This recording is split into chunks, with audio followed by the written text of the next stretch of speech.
Hello दोस्तों, फिर से स्वागत है आपका स्टोरी विद सुषमा में। दो हंसों की कहानी। बहुत पुरानी बात है कि हिमालय में प्रसिद्ध मानस नाम की झील थी। वहां पर कई पशु पक्षियों के साथ ही हंसों का एक झुंड भी रहता था।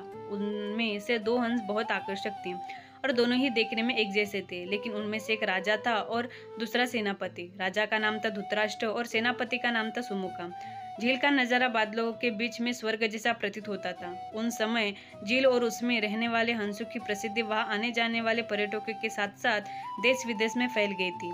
वहां का गुणगान कई कवियों ने अपनी कविताओं में भी किया, जिससे प्रभावित होकर वाराणसी के राजा को वह नज़ारा देखने की इच्छा हुई।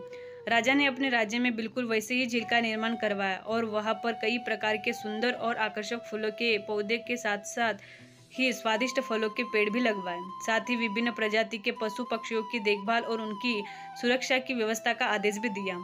वाराणसी का यह सरोवर भी स्वर्ग जैसा सुंदर था, लेकिन राजा के मन में अभी उन दो हंसों को देखने की इच्छा थी जो मानस सरोवर में रहते थे।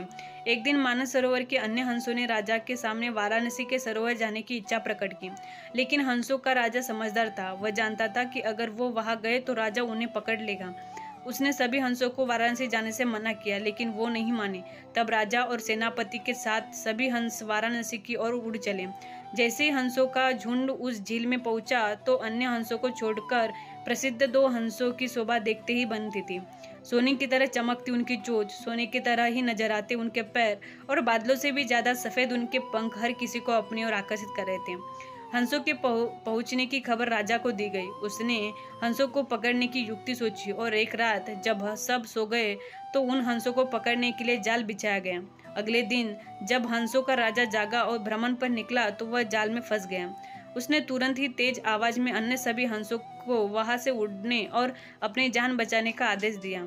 अन्य सभी हंस उड़ गए, लेकिन उनका सेनापति सुमुखा अपने स्वामी को फंसा देखकर उसे बचाने के लिए वहीं रुक गया।